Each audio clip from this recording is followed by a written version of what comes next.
Eh bien, je déclare ouverte la séance du troisième tour de la conférence du stage des avocats au Conseil d'État et à la Cour de cassation.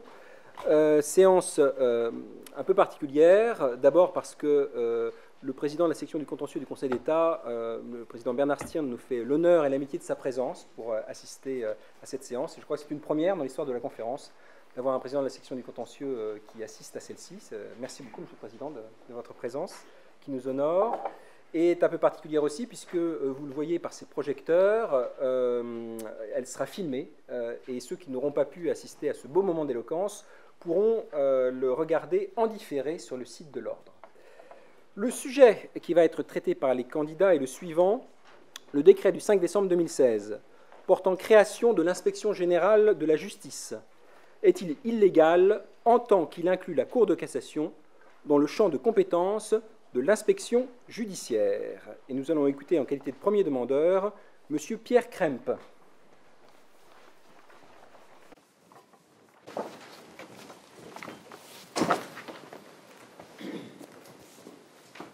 Au mois de juillet, certains passent leurs après-midi devant la retransmission du Tour de France. Non parce qu'ils s'intéressent à la performance cycliste, mais pour contempler les paysages de France. Dans leur diversité, une image revient souvent, celle de longues routes bordées d'arbres vénérables, sur lesquels le peloton s'engage comme dans une cathédrale végétale.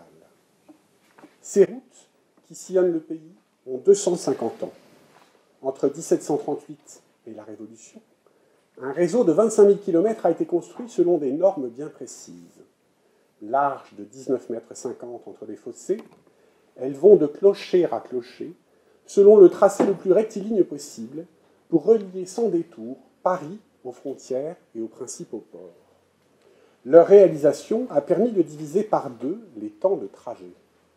C'est l'œuvre d'un homme, le conseiller d'État Trudel, et de l'instrument qu'il a créé, l'Assemblée des inspecteurs généraux des ponts et chaussées.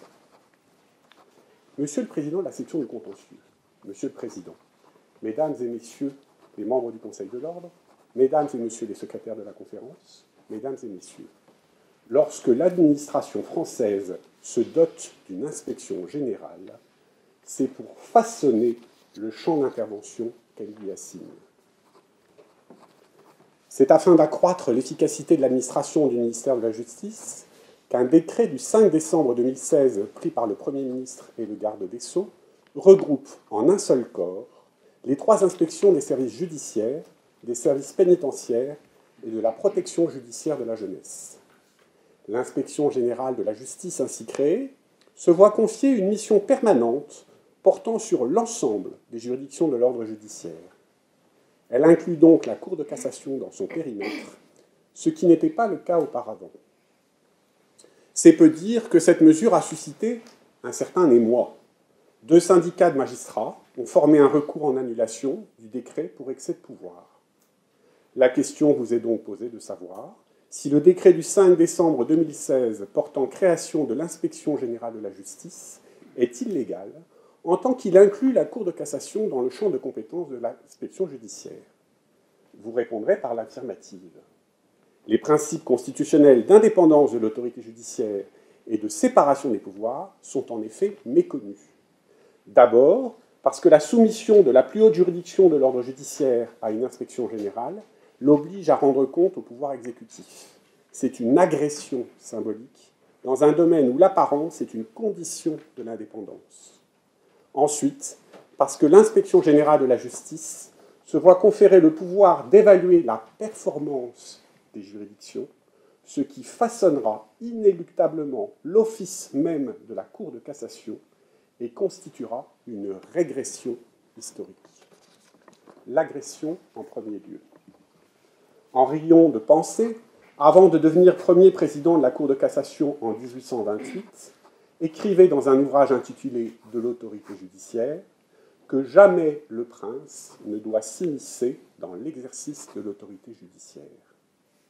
L'indépendance de la justice a donc précédé sa consécration par l'article 64 de la Constitution de 1958, qui confère au président de la République, assisté du Conseil supérieur de la magistrature, la mission de la garantir.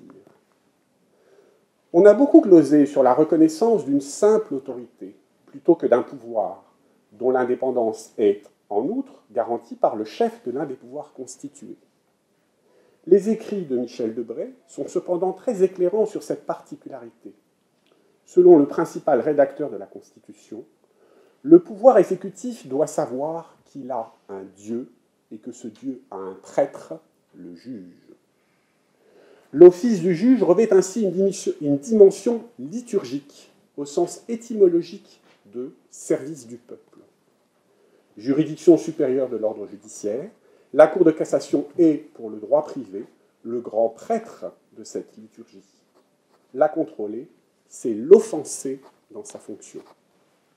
C'est, en outre, interférer avec les missions constitutionnellement dévolues à ses membres au sein du Conseil supérieur de la magistrature. L'offense, d'une part. Une place éminente avait été réservée à la Cour de cassation par un décret du 22 décembre 1958, signé de la main même du général de Gaulle. Ce texte conférait en effet aux magistrats qui la composent la mission d'inspecter les services judiciaires. Et si des décrets ultérieurs ont créé un corps autonome d'inspection, rattaché au ministère de la Justice, la haute juridiction était expressément exclue de son périmètre d'intervention. En la soumettant à l'inspection générale, le décret dont la légalité vous est soumise remet en cause cette tradition. C'est un coup de griffe porté aux magistrats composant la Cour de cassation. Il a deux effets. Leur toge est déchirée. Les apparences sont atteintes. Pourtant, l'indépendance doit se donner à voir. Car la justice ne doit pas seulement être dite, elle doit également donner le sentiment qu'elle a été bien rendue. En outre, derrière l'habit, la chair est blessée. La défiance manifestée par l'exécutif révèle aux hauts magistrats le peu de considération dans laquelle ils sont tenus. On vous dira certes que l'article 15 de la Déclaration des droits de l'homme et des citoyens confère à la société le droit de demander compte à tout agent public de son administration et que la Cour de cassation ne saurait s'y dérober. Elle fait pourtant l'objet d'un traitement particulier qui la distingue de ses homologues des ordres administratifs et financiers. Au sein de la justice administrative, c'est le Conseil d'État lui-même qui est chargé d'une mission permanente d'inspection par l'effet d'une disposition législative. Et c'est la Cour des comptes elle-même qui exerce l'inspection des chambres régionales et territoriales des comptes en vertu d'une disposition de même nature. Imposer par décret à la Cour de cassation de rendre compte à une inspection placée auprès de l'exécutif, c'est porter atteinte à l'autorité particulière qui devrait être celle de la juridiction supérieure de l'ordre judiciaire. Son annulation s'impose. Elle s'impose d'autant plus qu'un tel contrôle interfère avec le rôle particulier des chefs de cette juridiction au sein du Conseil supérieur de la magistrature. L'interférence, d'autre part. Le décret confère à l'inspection générale de la justice la mission d'apprécier par des enquêtes administratives la manière de servir des magistrats. Le rôle de l'inspection ne se limite donc pas au fonctionnement administratif, elle a le pouvoir de réaliser des pré-enquêtes disciplinaires. Or, s'agissant des magistrats, l'instance disciplinaire compétente est le Conseil supérieur de la magistrature. En vertu de l'article 65 de la Constitution, il est notamment composé du premier président et du procureur général de la Cour de cassation. Ces deux magistrats président, pour le premier, la formation plénière, ainsi que la formation compétente à l'égard des magistrats du siège, et pour le second, celle dont relèvent les magistrats du parquet. Membres de droit des instances disciplinaires, ils sont susceptibles de voir leur juridiction faire l'objet d'enquêtes. Ils sont à la fois contrôlés et jugent des poursuites engagées sur la base du contrôle. La soumission de la Cour de cassation au pouvoir d'enquête de l'inspection générale de la justice est donc de nature à mettre en porte-à-faux les chefs des instances disciplinaires de la magistrature. Et le pouvoir d'approuver le programme d'inspection annuel prévoyant celle de la Cour de cassation sera alors un moyen donné au ministre de la Justice de faire indirectement pression sur le Conseil supérieur de la magistrature. Ajoutée à la précédente, une telle agression fonde encore l'annulation du décret pour violation du principe d'indépendance de l'autorité judiciaire. Ces péchés paraîtront pourtant véniels au regard d'une régression capitale. La régression en second lieu. À Jacques le Fataliste, auquel son maître donne un ordre comminatoire, après l'avoir pourtant accoutumé à le traiter comme un père, Diderot fait dire « Monsieur, commandez-moi toute autre chose si vous voulez que je vous obéisse. Tout cela s'est arrangé à notre insu. Tout cela fut scellé, là-haut, au moment où la nature fit Jacques et son maître. Il fut arrêté que vous auriez le titre et que j'aurai la chose. » Le titre va au ministre, chef de l'administration. Mais la Cour de cassation n'est pas une administration comme une autre. Elle a sa chose. Parce qu'il n'y a pour toute la République qu'une seule Cour de cassation. Et qu'elle a en conséquence, depuis sa création en 1804, la mission spécifique d'unifier l'interprétation du droit privé en France. Elle n'est plus le Conseil des parties, qui sous l'Ancien Régime exerçait une justice retenue pour le compte du roi, ni le tribunal de cassation de la période révolutionnaire, dépourvu de tout pouvoir d'interprétation.